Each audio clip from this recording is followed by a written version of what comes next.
જમ્મુ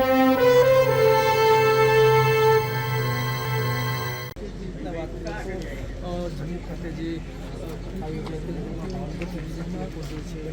જે પિતા પુત્ર છે તે પિતા પુત્રના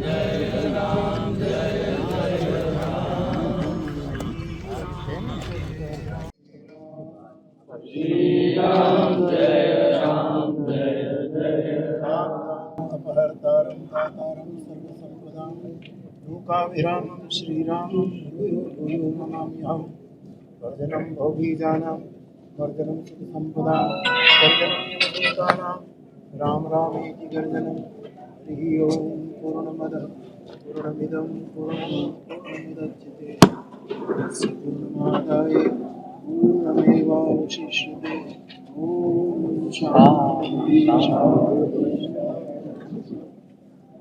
શ્રીનગરની કથામાં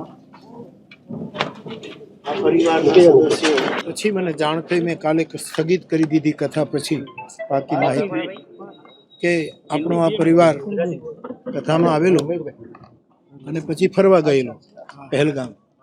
જે જગ્યાએ આ ઘટના ઘટી એ કથાનું સ્થળ શ્રીનગરમાં હતું. ત્યાંથી લગભગ 90 કે 100 કિલોમીટર દૂર હતું અને ત્યાં સ્વાભાવિક એક ગયા અને એ પછી વિગત મને પછી મળી અને પરિણામે આતંકવાદીઓના જઘન્ય નાપાક હુમલાનો ભોગ બન્યા આપણા આ વડીલો, આ ભાઈ. મેં વ્યાસપીઠ પરથી મને એવું લાગ્યું કે હવે આ વાતાવરણમાં કથાને આગળ ન લઈ જવી જોઈએ, એટલે 5 દિવસની કથા કરીને મેં કથાને સ્થગિત કરી દીધી.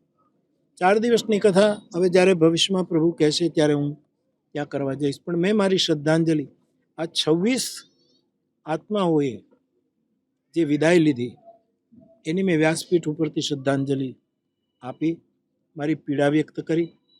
પણ હું આજે મને સવારમાં સમાચાર મળ્યા કે બંને શરીર બોડી અહીંયા આવી ગઈ છે અને આજે એમનો સંસ્કાર છે.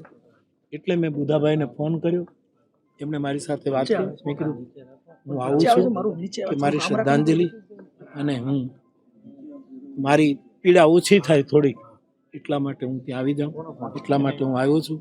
મારી પુનઃ એક વખત દિવંગતોને શ્રદ્ધાંજલિ છે. એમના પરિવારજનોને ખૂબ જ ઢાઢસ આપું છું. અને આવા પ્રસંગે બીજું કંઈ શું કહીએ આપણે, પણ તલગાજરડા માટે કાંઈ પણ કામ હોય તો આ પરિવાર અને આપ સૌ અમારી મર્યાદામાં જરૂર અમને કહી શકો છો. વિશેષ કંઈ નહીં કહેતા. પરમાત્મા આ 2 જણ તો છે જ.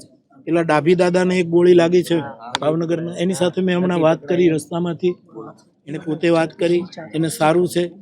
આવવાની વ્યવસ્થા થાય એટલે એ પણ તું હતો બેટા,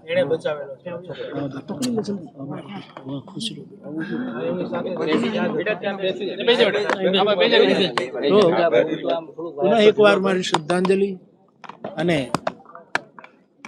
એ જે આત્માઓ ગઈ છે એને સાચી શાંતિ મળે, એમના પરિવારજનોને, આખા દેશને અને દુનિયાને પણ આ ઘટના અને સાચી શ્રદ્ધાંજલિ કઈ રીતે મળે એવું બધા વિચારે અને એવું કદમ ઉઠે એવી હનુમાનજીના ચરણમાં પ્રાર્થના કરીને હું મારી શ્રદ્ધાંજલિ અર્પણ કરું છું.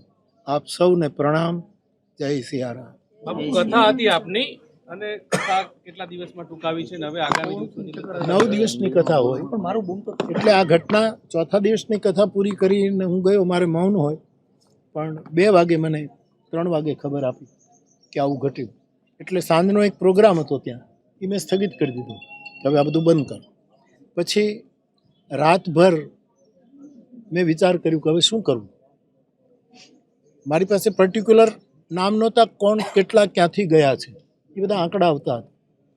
ખાલી એક આ દાદાનો ફોટો મારા પાસે કોઈ મને બતાવ્યો કે એને વાગ્યું છે, હાથમાં બેરખો છે, એટલે મને એમ લાગ્યું કે આપણા ભાવનગરના જ કે આપણા જ કોક છે, એટલે એ સારા છે એવા મને સમાચાર મળેલા.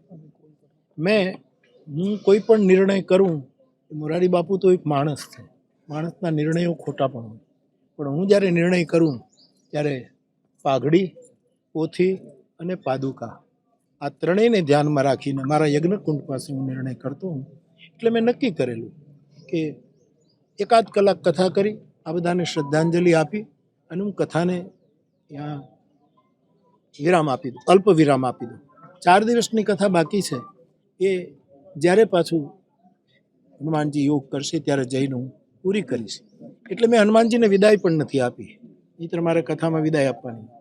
એટલે હવે તો એ જ્યારે યોગ હોય ત્યારે હું કરીશ, પણ મેં મારી શ્રદ્ધાંજલિ આપી અને 1-1.5 કલાક કથા કરીને